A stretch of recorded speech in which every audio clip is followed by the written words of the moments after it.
Monsieur le chef de corps, monsieur le premier échevin, mesdames et messieurs, il y a 35 ans, à cette heure-ci, l'ancien stade du Heysel s'apprêtait à recevoir les supporters des équipes de Liverpool et de la Juventus de Turin, qui allaient disputer en soirée la finale de la 30e édition de la Coupe d'Europe des clubs champions de football.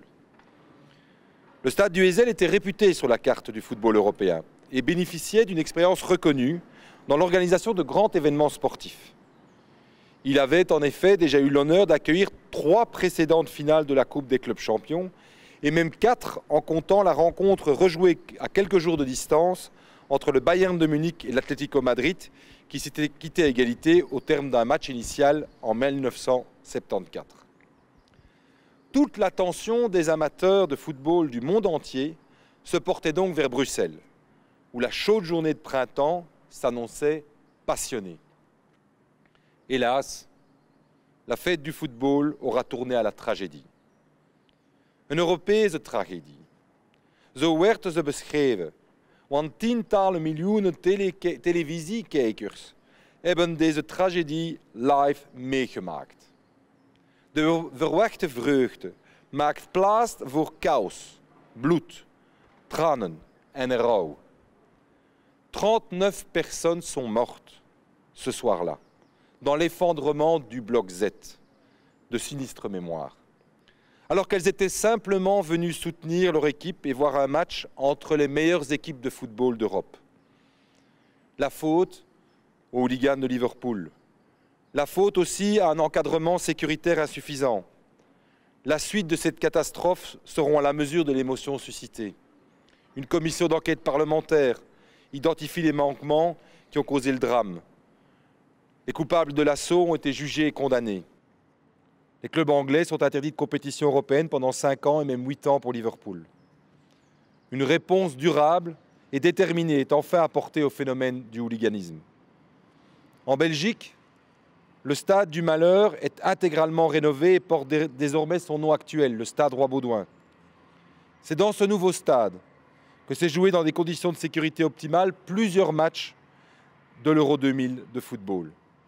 Mais la douleur des familles et des amis des victimes demeure lancinante.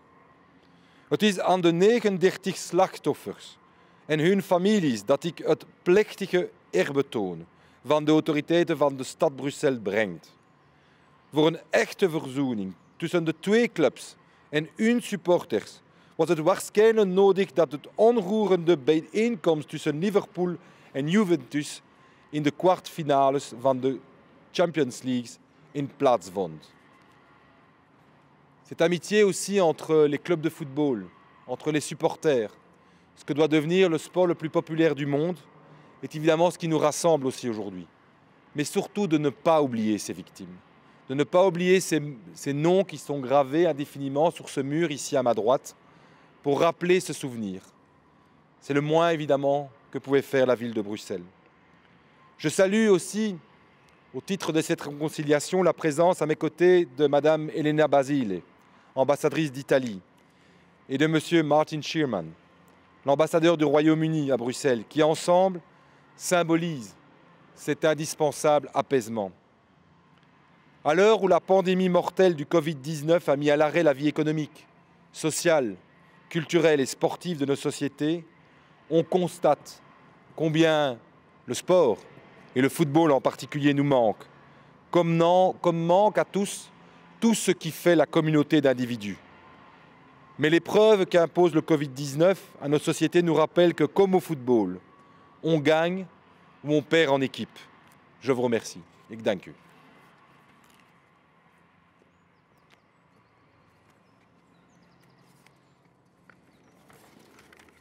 Excellences, Monsieur le bourgmestre, Monsieur le chef de corps, Mesdames et Messieurs, j'avais 7 ans, l'année du drame du Heysel, et à cet âge-là, dans les années 80, tous les petits garçons, aujourd'hui beaucoup plus de filles, voulaient faire du foot, en faisaient, ou étaient entourés d'autres petits garçons ou d'autres petites filles qui en faisaient. La finale de Coupe d'Europe entre 2 clubs aussi prestigieux que la Juve et Liverpool était attendue comme une fête exceptionnelle pour notre pays, pour notre ville. Ça a été le drame le drame que l'on connaît. Ik was 7 en de dag erna was het ijzeldrama alles waar we op de speelplaats over konden praten. Zware gesprekken voor kleine meisjes en jongens. J'avais 7 ans et je ne savais pas encore qu'au fur et à mesure des années qui allaient suivre, j'allais en plus découvrir les images que vous avez tous vues et dont j'avais été heureusement épargné petit garçon. J'avais 7 ans et ce drame est resté pour moi, pour tous les petits footballeurs de 7 ans, mais aussi tous les grands, footballeurs ou non, un moment horrible de notre histoire nationale, de l'histoire sportive, mais aussi de l'histoire de Bruxelles. J'avais 7 ans, 4 ans à peine de moins que la plus jeune victime de ce drame, Andrea. Allora oggi, miei pensieri sono ovviamente rivolti a lui, a suo padre Giovanni, a Jean-Michel, Dirk, Luigi, Sergio, Barbara, la vittima più anziana e alle 39 persone morte quel giorno. Avremmo voluto essere più numerosi oggi, avremmo voluto poter accogliere e abbracciare le famiglie annientate da questo dramma. Unfortunately, the COVID-19 crisis didn't allow us to do so. The physical distancing measure and restriction on traveling prevented us from coming together today. Yet, today, more than ever, the football fans we have lost are in our memories and in our hearts. Want die drama heeft ook mensen aangezet om in actie te komen. Om van elke wedstrijd weer een feest te maken. Op die manier de slachtoffers te eren.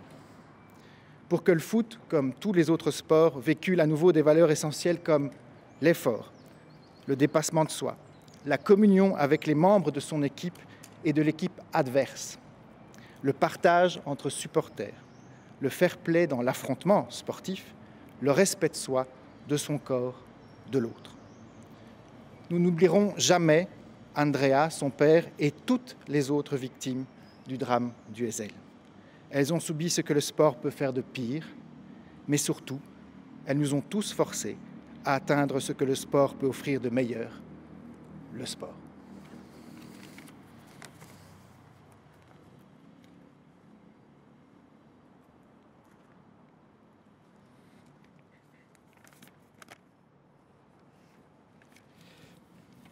Excellences, Monsieur le bourgmestre, Monsieur le premier échevin, chers invités, Mesdames et Messieurs, chers supporters. Il y a 35 ans, jour par jour, que notre pays connaissait une des pages les plus sombres de son histoire. Chacun d'entre nous garde en mémoire les images terriblement douloureuses de ce drame qui a coûté la vie à 39 supporters. Nous avons une pensée émue pour les victimes, ainsi que pour leurs familles et proches à jamais marqués. Et je ne peux également m'empêcher de penser à mes collègues et aux services de secours qui étaient de service ce funeste 29 mai 1985 et qui jamais n'oublieront ce drame. Niemand zou een dergelijk lijden mogen meemaken. Maar uit dit lijden hebben we waardevolle lessen getrokken op het gebied van veiligheidsmaatregelen, zowel bij de voorbereiding als tijdens een voetbalwedstrijd. En we hebben ondertussen een enorme vooruitgang geboekt die verder gaat dan voetbal alleen. En daarmee de veiligheid van honderden duizenden mensen en het beheer van de vele evenementen werd verbeterd. En ik denk in het bijzonder aan de noodplanning. En ik denk aan de noodzakelijke multidisciplinaire samenwerking die al herhaaldelijk haar sterke punten en hun essentieel karakter hebben aangetoond. Il n'y a pas d'autre mot que drame pour qualifier ce qui s'est passé en ce lieu, en 1985. Si cher à notre capitale, il y a 35 ans. Après nous avoir mis plus bas que terre, il a ouvert de façon fracassante mais nécessaire la porte à la remise en question et à la coopération pour que les célébrations sportives, à l'instar de nombreux d'autres événements, restent ce qu'elles doivent être, à savoir une liesse populaire. Je vous remercie. Ik dank u.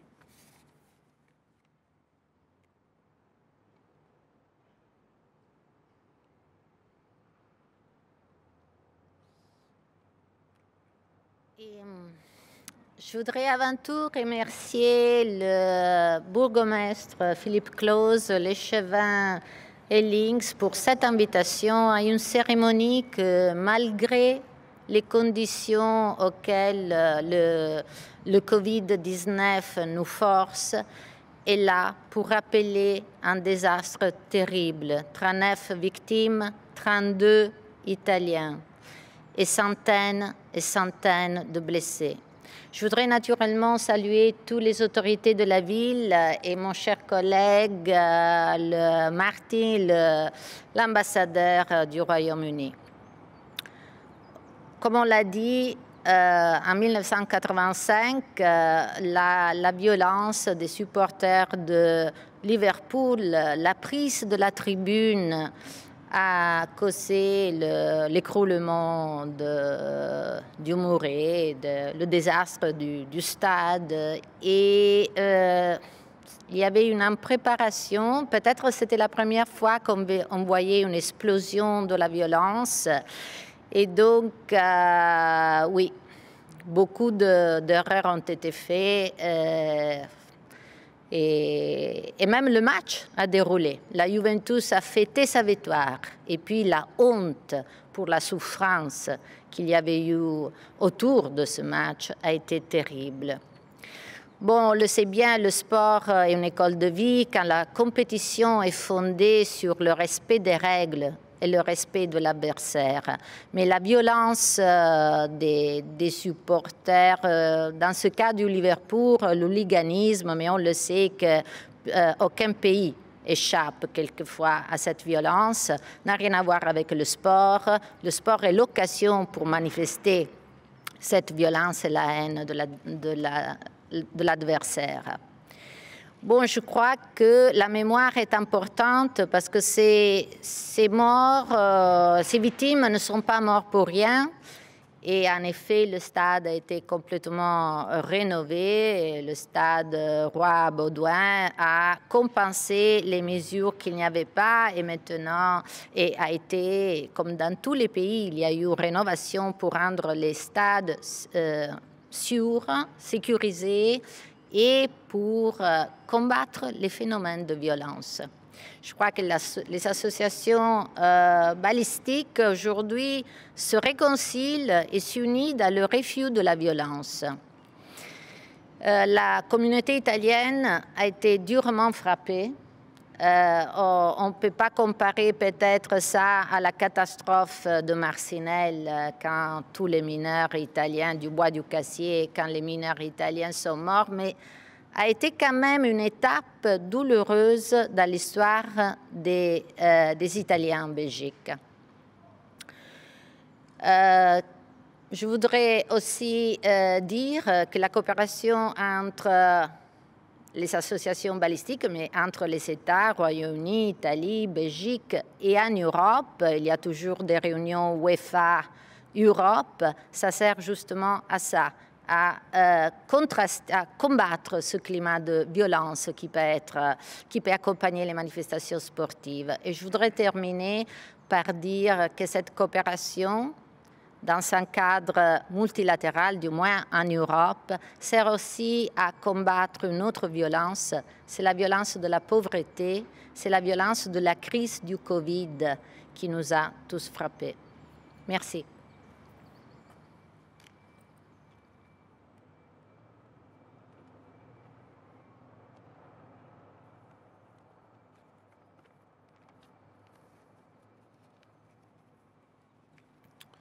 Monsieur le bourgmestre, Monsieur le Premier échevin, Votre Excellence, Madame l'ambassadeur d'Italie, supporter du club de la Juventus du Turin. C'est en tant qu'ambassadeur britannique que je me tiens devant vous aujourd'hui pour commémorer et rendre hommage aux 39 personnes qui ont perdu la vie à cet endroit il y a 35 ans. Si je puis me permettre de parler personnellement, je me souviens du choc immense que m'a envahi lorsque j'ai entendu la nouvelle du drame le 29 mai 1985. Ce jour-là devait être une fête remplie de joie, une compétition entre deux géants du football européen, un match fort attendu par les fans et par tous ceux qui aiment le foot. Mais à la place, les événements prirent une tournure épouvantable. Bien entendu, il y a eu des conséquences pour se juger responsable du drame, pour Liverpool et pour les clubs de football anglais et pour le sport en lui-même.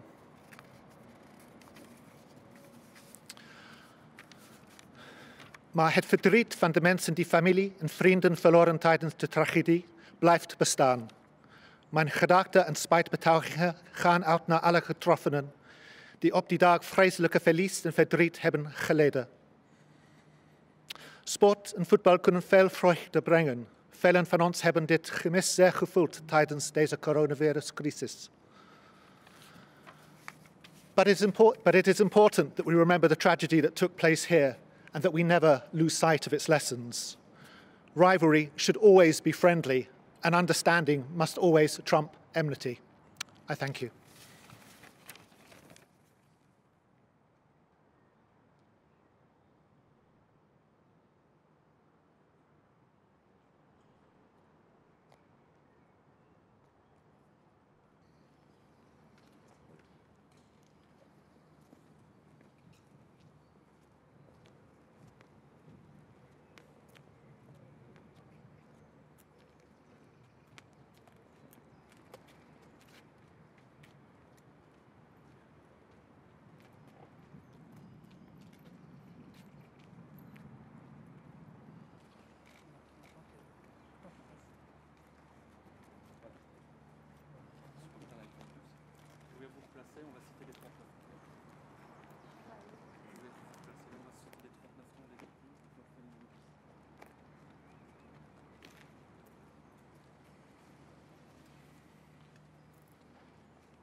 Je peux commencer là?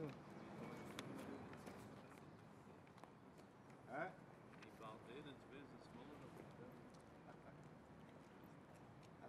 Voilà, je voudrais rendre hommage aux 39 victimes italiennes, anglaises et belges. Acera Rocco, Balli Bruno, Boss Alphonse, Bruschera Giancarlo, Casula Andrea, Casula Giovanni, Cerulo Nino, Chielens Willy, Conti Giuseppina, Damnings Dirk, Fabro Dioniso, François Jacques, Galliano Eugenio, Gali Francesco, Gonelli Giancarlo, Guarini Alberto, Landini Giovacchino, Lorentini Roberto, Luci Barbara, Martelli Franco, Messore Loris, Mastroiaco Gianni, Massino Sergio, Papaluca Luciano, Pidone Luigi, Pistolato Benito, Radcliffe Patrick, Ragazzi Domenico, Ragnesi Antonio, Robert Claude, Ronchi Mario, Russo Domenico, Salvi Tarcisio, Sarto Gianfranco, Spolaore Giuseppe, Spanu Mario, Venturin Tarcisio, Walla Jean-Michel et Zavaroni Claudio. Je vous invite à faire une petite minute de silence en mémoire des 39 personnes décédées.